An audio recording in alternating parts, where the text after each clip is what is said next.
Ini dari Mas Agus ya di Boyolali. Ini cerita menarik banget Krauti Malda. Dan lebih menarik lagi kalau langsung Mas Agus yang bercerita. Silakan Mas. Ya, cerita ini udah lama sih, udah tahun 90-an. Umur saya sekarang udah 50-an tahun. Ini pas saya menekan Imelda sudah dari tahun 90-an ketika awal-awal saya kuliah di Tembalang. Langsung saja ini cerita tahun 95. Waktu itu saya ada kegiatan dengan teman saya. Ada kegiatan dari pagi sampai malam. Rumah saya di Boyolali, kegiatannya ada di Solo. Saat itu karena sudah malam, itu pakai motor teman saya, jadi saya nggak mungkin. Teman saya tidur di rumahku saja, ya Gus gitu. Tidur di rumah dia karena rencananya mengantar pulangnya besok pagi gitu, karena dari rumah dia kan di Kartosuro, jadi dari Solo Kartosuro baru Boyolali. Jadi karena sudah jam 12-an malam, saya terpaksa juga mengiyakan untuk tidur di rumah dia.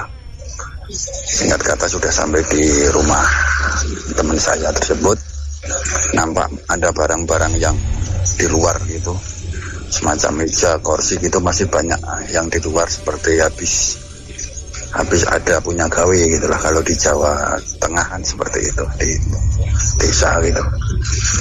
Banyak yang jadi ruang tamunya itu kosong gitu, masih kosong, belum sempat dimasukkan gitu. Jadi tapi saya nggak sempat bertanya karena teman saya bergegas setelah menurunkan saya, dia pergi lagi ke mencari rokok.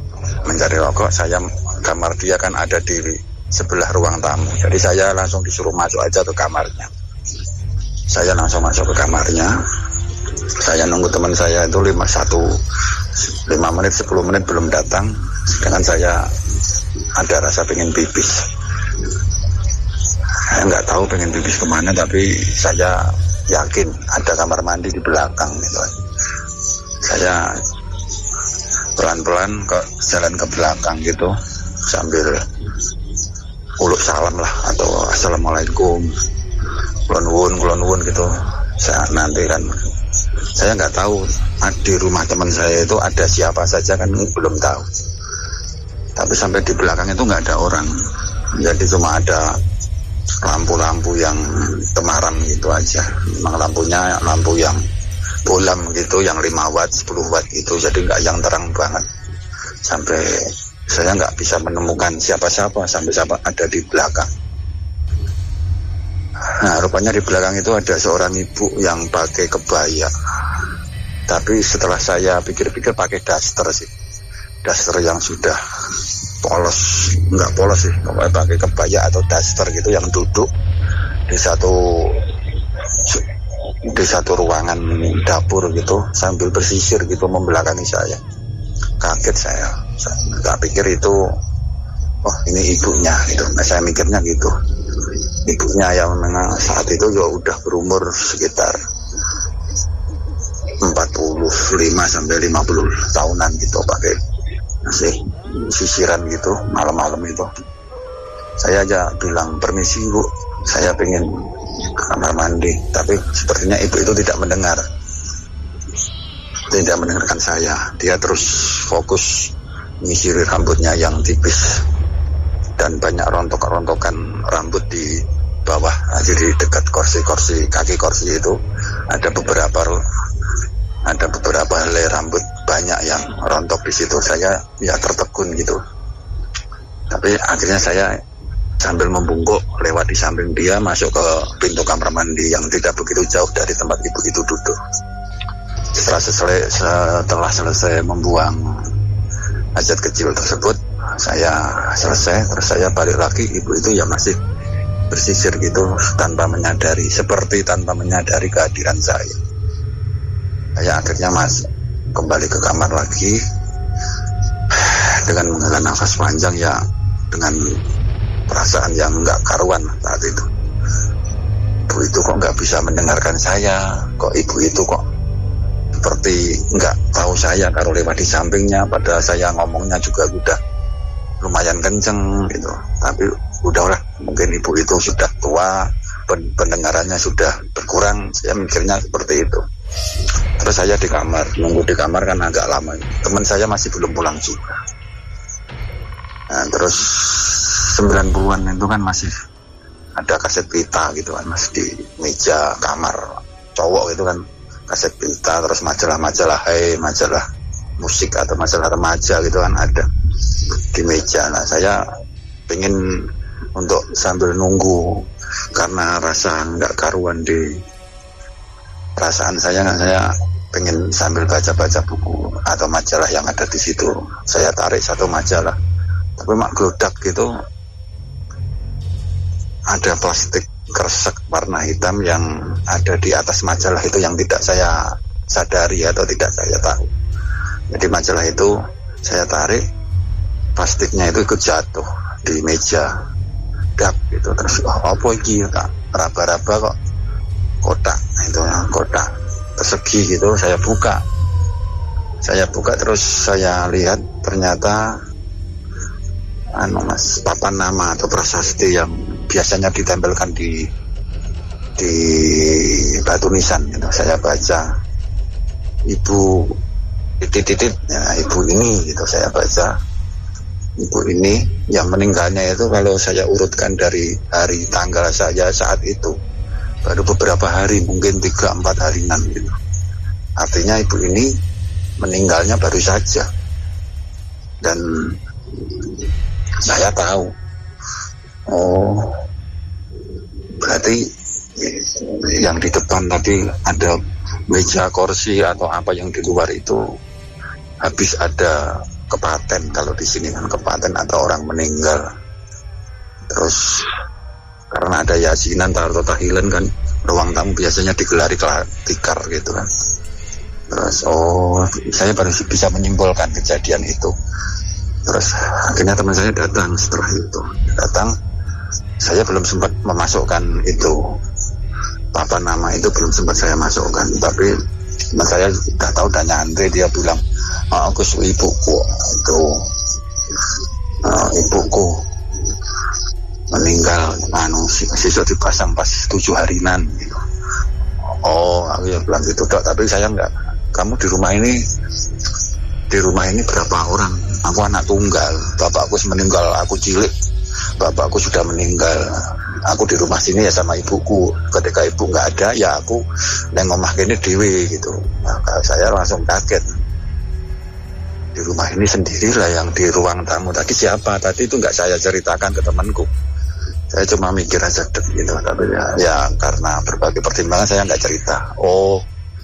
Ya wes. Nah, dia cerita itu sambil ngerokok gitu. Habis rokok 1 batang, ya turu yo.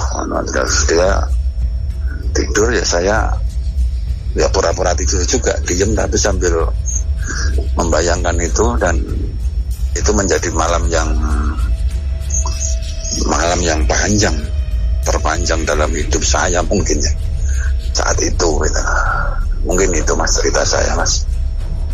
Ya cerita lama dari bapak-bapak umur 50 tahun yang waktu itu masih sering nongkrong atau tidur di rumah teman ya. Seperti itu.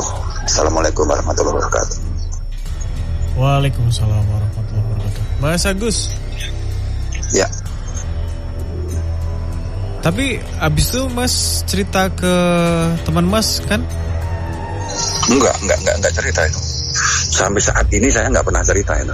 Sampai sekarang teman saya jadi polisi terus kecelakaan meninggal juga saya belum pernah cerita itu gitu. Berarti mas nggak tahu apakah sosok tersebut adalah sosok yang tertulis di batu nisan itu? Saya mikirnya iya itulah. Siapa lagi, karena di dalam rumah nggak ada siapa-siapa, yang ada cuma teman saya tersebut. Nah terus siapa yang ada di situ kan saya nggak ngerti ya. Nah itu sesuatu yang halus atau sesuatu yang nyata, saya juga nggak bisa nyimpulin. Itu misteri bagi saya juga. Tapi kalau saya hubung-hubungkan ya memang dunia ini penuh misteri juga. Nah Oke, kejadian di Boyolali ya? Di Kartosuro, di rumah teman saya. Saya tinggalnya di Boyolali ya. Ya, Mas Febri silakan. Jadi intinya main ke rumah teman ya, habis kepaten 4 hari ya. Terus habis itu melihat sosok orang tua dan ibu-ibu orang tua. Habis itu nemuin batu nisan yang mana menunjukkan tanggal kematian. Kematiannya itu berarti 4 hari yang lalu. Yes. Dan itu langsung kepikiran bahwa sosok ini. Cuman sayangnya karena Mas Agus ini tidak mengkonfirmasi ke pihak keluarga ya. Jadi gak ada cerita yang berlanjut gitu loh. Kayak iya bener itu adalah sosok. Ya enggak, karena gitu. Saya nggak mungkin, karena pertimbangan etika juga kan Mas, nggak mungkin saya ceritakan. Karena memang saya, apalagi sudah tahu rumah itu hanya didiami teman saya. Tapi waktu itu tahu ya, maksudnya yang meninggal adalah ibu-ibu. Iya, ibu.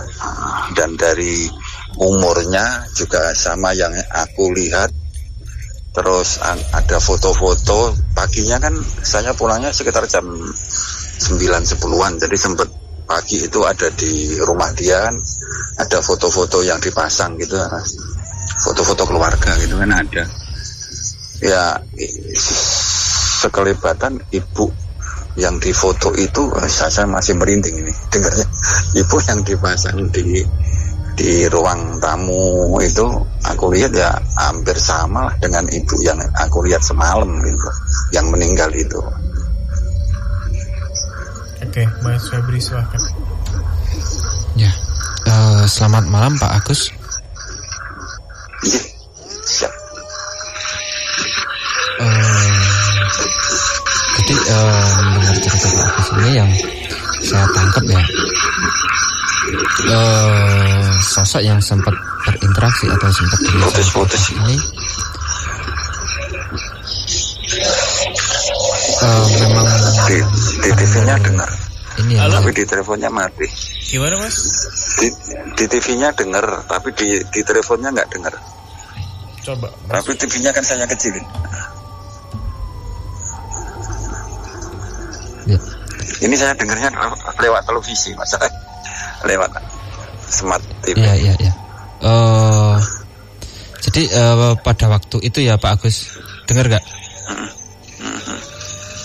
Pada waktu itu, kejadian pada waktu itu yang sempat berinteraksi sama Pak Agus, yang sempat dilihat sama Pak Agus itu ya, itu benar, kalau menurut saya pribadi ya, itu memang benar-benar korinnya almarhumah gitu Pak.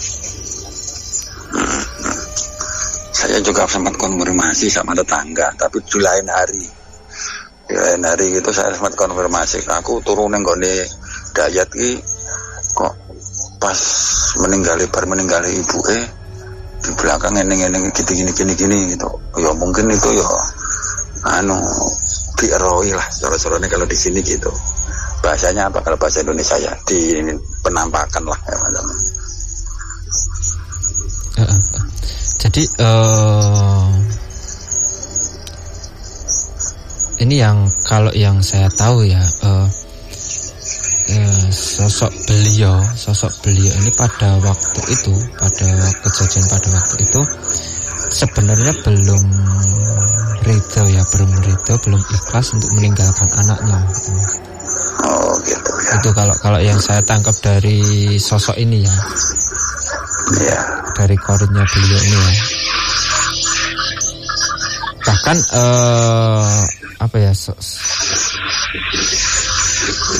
setiap keberadaan anaknya ini ya Mas ya, itu selalu ada di sosok beliaunya gitu Mas, kayak masih dijagain gitu loh Pak. Jadi temannya Pak Agus ini kemanapun dia pergi itu selalu dijagain sama ibunya ini, almarhumah ini gitu lah. Karena memang yang saya tangkap itu memang benar-benar belum ikhlas, belum rito ya untuk meninggalkan anaknya gitu. Tapi akhirnya teman saya tersebut juga tahun 2017 juga meninggal karena kecelakaan. Ya semoga diterima di sisinya. Baik Pak Agus, terima kasih ya sudah berbagi cerita malam hari ini. Ya, siap. Selamat malam. Selamat malam, terima kasih.